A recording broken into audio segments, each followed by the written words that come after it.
Sa EMPO Challenge 2025, sinubok ang mga kalahok sa unattended baggage scenario upang masukat ang kanilang bilis, diskarte at pagsunod sa PNP Operational Procedure Manual na ginanap noong October 11 ngayong taon. Pinuri ni Acting Chief PNP, Police Lieutenant General Jose Melencio Nartates Jr.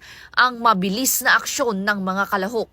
Ngunit binigyang diin ang kahalagahan ng maayos na plano, koordinasyon at tamang pamumuno sa bawat operasyon. Ang tunay na diwa ng EMPO ay hindi lamang sa bilis ng tugon, kundi sa tamang pag-assess at ligtas na pagpapatupad ng operasyon. Sa pagtatapos ng paligsahan, Manila Police District ang itinanghal na kampyon matapos ipamalas ang mahusay na koordinasyon at epektibong estratehiya sa kanilang operasyon.